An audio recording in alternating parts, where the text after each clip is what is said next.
Purposely. Your life, God's purpose. Listen at onpurposely.com.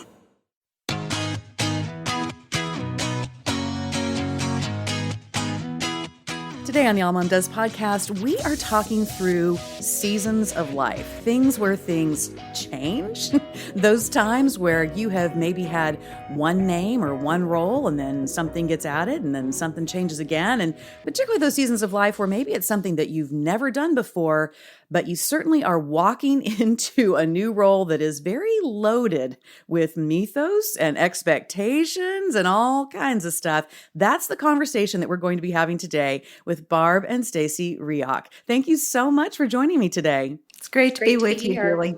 So Barb, let's start with you. Tell us where you live in the world, what you do, all the things. Well, I live in Minneapolis, Minnesota, and we've just lived here a short time. We moved here from Texas, but we've lived in other places in the world, and I enjoy living with my husband, Ron. We've been married over 40 years, and we have 3 grown children.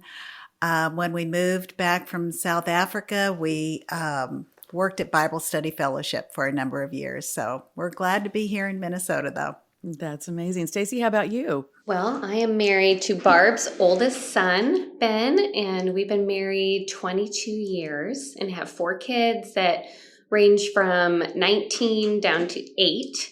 So we are in a wide range of parenting from college to second grade. It keeps us busy. My husband's a pastor of a church here in Pittsburgh, and I write in spare moments of time and love women's ministry. All right. So the relationship between Barb and Stacy, for listeners, if you're keeping score, is they are mother-in-law, daughter-in-law. And I was telling you before we went on mic, I thought this would be such a great conversation to have because when we marry into someone's family, we know all the little statements about be sure, when you're marrying the guy, you're marrying his family. But I don't know that we always completely understand exactly what that means and what we're taking on.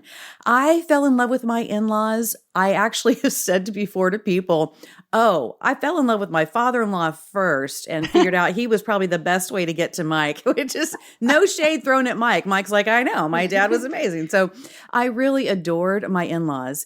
They were incredibly kind and thoughtful and sweet people. And we never did have what I would say was any kind of open conflict. But I can tell you, Barb and Stacy, that those early days of trying to learn this new choreography of them being in-laws and me being daughter-in-law and me wanting to be a great daughter-in-law, but there are all the jokes out there about, my mother-in-law, all of those things. It was a lot to take on. There was a whole lot more to that conversation than I thought. So Barb, let's start with you. What were some of the things that you brought to the table that were expectations of yourself as a mother-in-law, or things like what society tells us relationship between a mother-in-law and a daughter-in-law or a son-in-law will be? What were some of the preconceived notions that you had? Yeah, well, preconceived notions, I felt like there were a lot of expectations, as you said, Julie, and I wasn't sure that I was going to be able to live up with them. I knew that a lot of people really loved their in-laws, especially if they came from a Christian background, but most people struggled. So I didn't know what to expect, and I didn't know what to expect of myself. I knew I would, I wanted to love Stacy and get to know her and have her relate to me naturally, but I really wasn't sure I could do that. I wasn't sure if I needed to come in as the mother of now everybody or the friend or what. And so I did struggle with that. And I wondered what my new role would look like.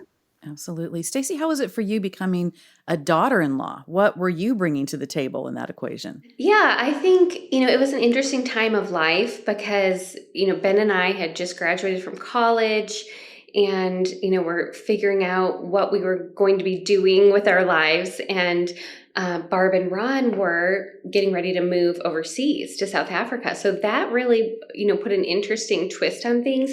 I think, I kind of like what you're saying. I really loved them, from the start, because I had met Barb when I was 17 and in high school, and I wasn't a believer yet.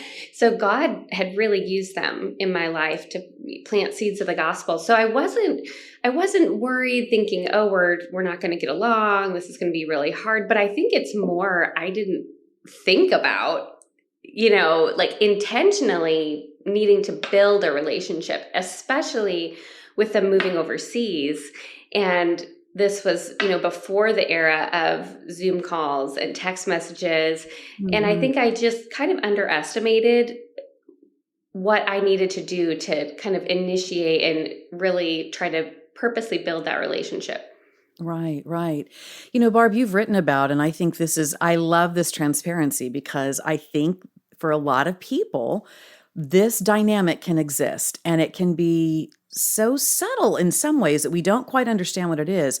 You've written about needing to process the grief of your family changing and to not allow bitterness to take root. And I know some people who might go, grief? I mean, that seems like a really strong word. But I can look back now as Mike and I were getting married, and I can look at my mother-in-law in particular. She was an extremely precious, very emotional, sentimental person. And as much as she was so kind and good to me, I can look back now and see she was processing a lot of emotions that I did not completely understand at the time about the changing nature of her family. And I think part of that is I'm an oldest child. Mike's an oldest child. We weren't one of the siblings who was really experiencing what happens when a family goes through marriage and it changes and you're adding people to the family. We were the pioneers, right? So we didn't have that sense of, oh, things have really radically changed. We were way out front, like, come on, you guys, keep up. I can look back now and see that Linda, in particular, my mother-in-law, was really grappling as a sentimental person with, I think, a strong sense of grief about the way their family was changing. Fast forward to me becoming a mother-in-law. I now have 3 in-law kiddos. And the first couple of marriages, I was like, yeah, whatever. I mean, we were so busy. It was just crazy trying to get the weddings. By the time we hit the 3rd wedding in 15 months, Barb, I got to tell you, I was like, oh my goodness, wait a minute. Things are radically changing. And I love my in-law kids. I have the best in-law kids. I will arm wrestle you about how amazing my in-law kids are. But for the first time, I kind of got hit with that sense of 3 marriages in. It takes me a while. I'm a slow learner of like, whoa, things have really altered. So talk to us about the place of appropriate grief in your family experience changing. It's not something that's terrible or awful, the change, and how you began to navigate that for yourself. What did you learn in that process? Oh, I learned so much, Julie. Like you mentioned, Ben is our oldest child. So I was entering this wonderful new relationship with Stacy with very little experience. And so I was really used to being a mom. I was really used to being in that first place relationship with Ben. And I was trying to figure out, is that what I do with Stacy as well? And so the grief came in that I had to recognize that my role had changed. And change is good, but change does mean loss. And so I had to learn how to deal with it and also deal with it in a godly way. That's part of the transition too. And I'm sad to say I wasn't always great at that. And I was sometimes very disappointed with myself in the way that I had forgotten what it was like to be a new bride. And so leaving and cleaving, which, we talk about in the book, and I know you'll probably broach on later today, but it means that parents no longer have that first place relationship with this new couple. And so a mother-in-law can't demand attention. And, I was used to getting attention when I wanted to with my words of wisdom or my interjection of invitations or whatever. And so this new role meant that I I wasn't in the game. I was on the sidelines. And so, I imagine a coach goes through a bit of a sense of loss when he or she isn't in there just doing everything and the excitement of the game. I'm on the sidelines cheering them on now. And that's not a role of lesser value. That's the other thing I had to learn. It's a different job set or job skill for this phase of my life, and I've learned to love it. That I'm not only building a relationship with my son anymore, but I get to build a relationship with my daughter-in-law, and Stacy has been just the very best. So I'm loving that. But it took me a time of transition to get there. Stacy, for you, how was it transitioning to becoming a daughter-in-law? And by that, I mean this. Sometimes people really struggle to release themselves into an adult understanding of these relationships. Sometimes people still want to be very attached to, say, their mom and dad. And it can be hard to make room for the in-law relationships that you're wanting to build. And sometimes I've experienced women who, if it comes to needing financial advice or something like that, they'll run to their parents first over their spouse, and they don't even think to include maybe asking for other voices like from their in-laws. How is it for you? Because I think it's very difficult sometimes, particularly when you've been raised in a home of faith, to transition into all of a sudden, you are now the authority of your own new family, ideally. But I know a lot of couples who really struggle to understand that they are now a brand new entity of family. And I know extended family that sometimes really struggles to accommodate that for them and to allow that. So how was that transition for you? Like, one day you're this, the next day, boom, you're grown up. Like, you got your own family now. How was that? Yeah, it definitely was a learning process and kind of a dance that we learned to do over the years. And we were pretty young, 22, just out of college. And so I think I was trying to figure out what it meant to be a godly wife, what it meant to be a daughter-in-law or a sister-in-law. And I always, Ben and I do a fair amount of premarital counseling, and we tell couples it actually can be really helpful when you move away for a little while, because that I think helped us, because we moved 12 hours from my parents, and Barb and Ron moved to South Africa. And so we were in a way kind of forced to have a little bit more separation. But I think, there is that leaving and cleaving that is done in multiple ways, like financially, realizing, okay, my parents are not going to be paying our grocery bills, or we're not going to be running to them when we have an emergency. But we need to figure things out ourselves and pray together and, have that first place relationship with each other before we go and look for other advice.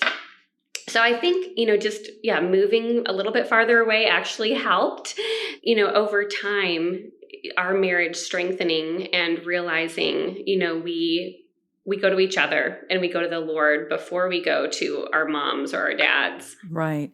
Stacy, for you in the work that you've done with women, with premarital counseling, with your husband, what are some of the top things that you see are problematic when it comes to beginning to establish a great foundation for a relationship with your in-laws? What are, give me the top 2 or 3 things that you see that can really trip things up? Well, I definitely think there can be a competition going on, that there can be, just kind of some jealousy over, it's 2 women who love the same man, right? And so there's expectations and desires on both sides, even in silly things like traditions. Like, are we going to carry on the tradition that my mother-in-law started with what she made for Christmas dinner? Or are we going to create our own family tradition? And so sometimes I think even those little things of, time and, holidays and where you're spending your time and just, disappointing each other in different ways. I think all of those have potential to kind of create some tension in that relationship. And really, I think sometimes the mother-in-law is still wanting that first place relationship and not necessarily wanting to back away and give that space. And then the daughter-in-law may be feeling insecure, feeling like she's got to kind of really, really guard that relationship with her husband because she's afraid that he's going to be too influenced by his family. We've navigated some of that. I had moved around a lot as a kid, and so we had certain traditions, but like you, Stacy, when I first got married, my parents were living 24 hours drive away, and we ended up moving back to the town where my husband had been raised, and so we had a lot of time with my in-laws, which was amazing, but we had more of that close proximity. He'd been raised with a strong set of traditions, particularly around the holidays. I had too, but because my parents were where they were, traveling to them was simply very difficult and not convenient a lot of times. And so sometimes they would come down to us, sometimes they couldn't. But I had this really strong ethos of, okay, now I'm a family with my kids and my husband. I want to have this season because I think this season will end, eventually. And I want to make sure that whatever I wanted to leave on the floor when it came to holidays and all this stuff, I want to do that. And then my kids need to go on to develop their own traditions and do their own thing. And it was interesting because I found that just as strongly and validly, there can be a sense of no, like we always do the thing at grandma and grandpa's and we do this and that, and that desire coming in, which is not a less than it's just a very different way of looking at it. And so, Barb, how do we make peace, particularly in a situation where maybe our spouse wants to do things the way his in-laws have always done it? It's hard to know how to navigate that. I know for myself as a mother-in-law, I would probably tell my in-law kids, you guys need to figure out what you want to do. We're going to do this and such. You're welcome to come, but I don't have an expectation that you have to do that. At the same time, if we have somebody who's listening, who's like, well, I really do have a strong desire for my kids to come back and do this, that, and the other. And how do I get honored in all of that mix? How do we navigate all that? Because holidays, you're so right, Stacy. Holidays are a big one. So Barb, help guide us through how we make those decisions. Oh, holidays come with a lot of expectations, as you've said, Julie. It is just tough. So I think that husband that you mentioned who comes with a lot of desire to carry on his family traditions really needs to talk with his wife. Yeah. And they need to explore how they are going to move forward together. And we mothers-in-law, we need to recalibrate our expectations. And as much as we have wonderful remembrances of times that we shared with our family in the past, we need to just as much desire that they develop their own. And Stacey, to Barb's point, how did you find that you were navigating the conversation as you began to think about family traditions? Yeah, I mean, I think we've kind of learned over time. I think for me as a young wife, it was kind of realizing like I shouldn't feel threatened by somebody in their family wanting us. Like for instance, in Ben's family, they always would make these Italian Christmas cookies called pizzelles with this pizzelle iron.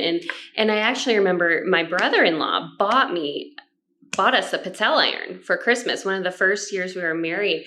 And I kind of had a little bit of mixed feelings because I kind of felt like it came with an expectation of, and now you'll make pizzelles every Christmas.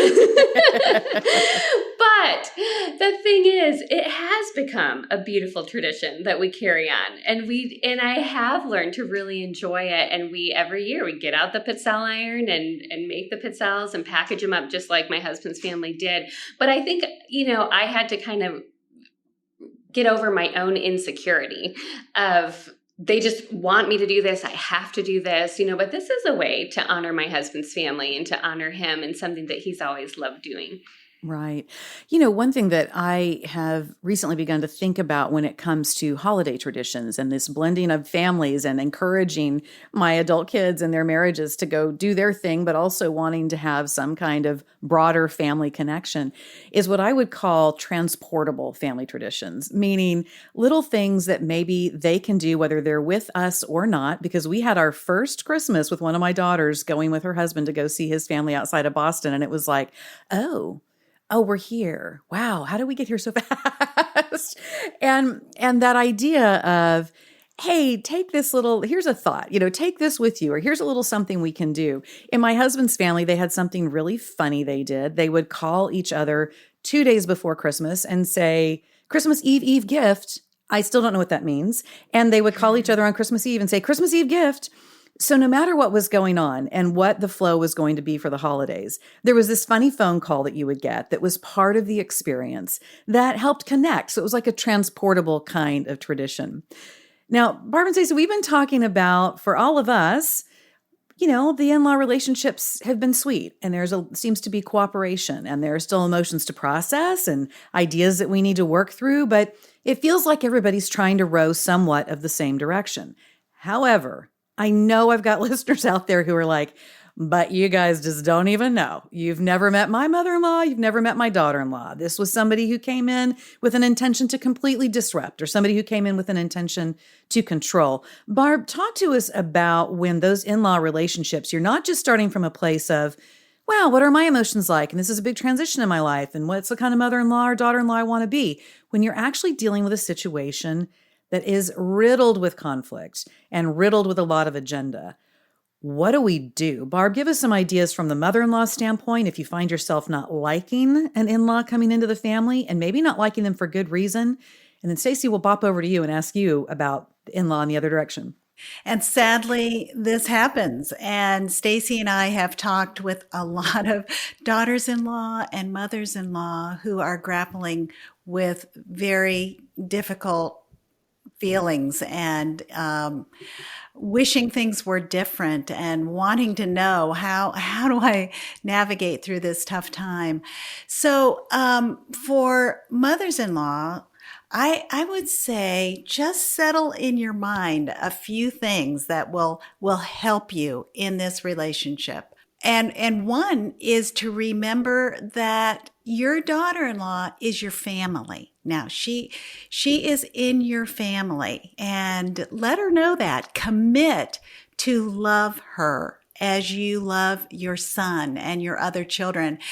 She may grind you and say things that you are just sure she wants to make you upset for that. And she may not use your recipes at all, or you'll go into her house and you won't see any pictures of your side of the family up anywhere, but you are family. So I would say just in your heart and in your mind, commit to loving her.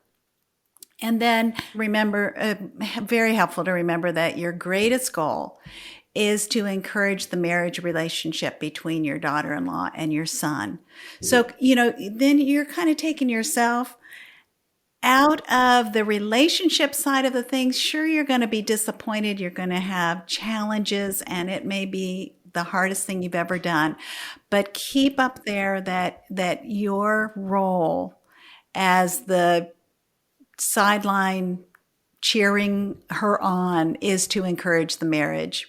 And so you're going to encourage your son in this role by affirming his wife. And that means you're going to have to let the little things go. That means you're going to not go to her with everything that has upset you. You're going to let the Lord deal with your heart and hers as well.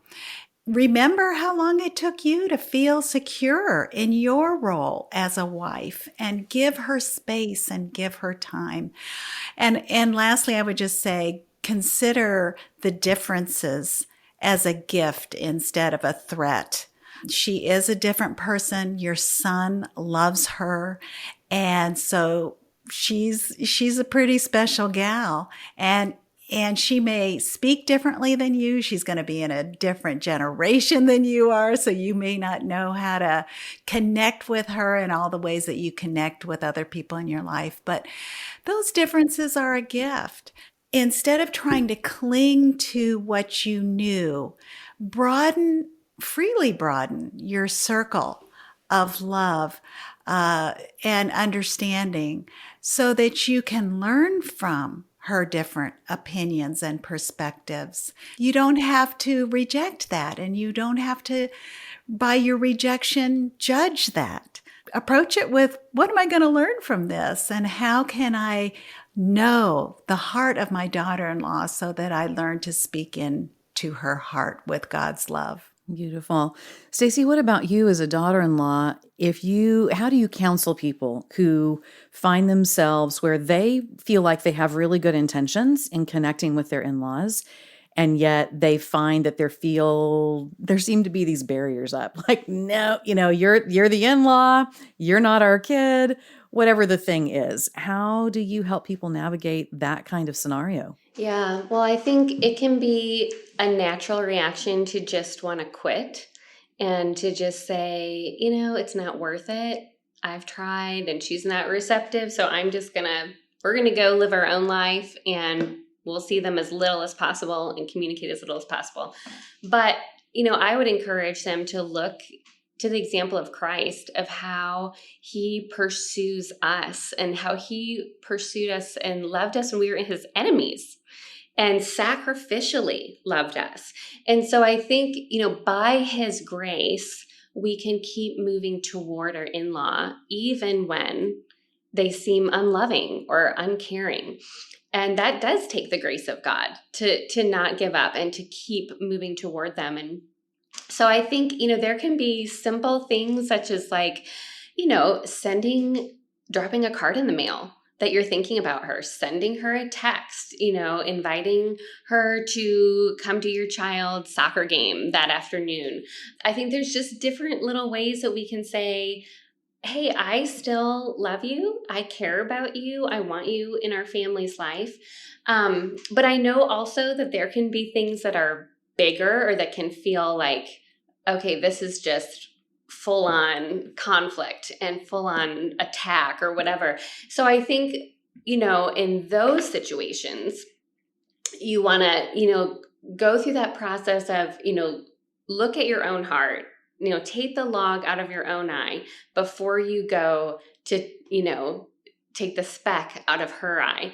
And then, try to forgive, like Barb was saying, overlook. I mean, the Bible gives us so many commands of the benefit of overlooking offenses. Overlook and give grace as much as you possibly can.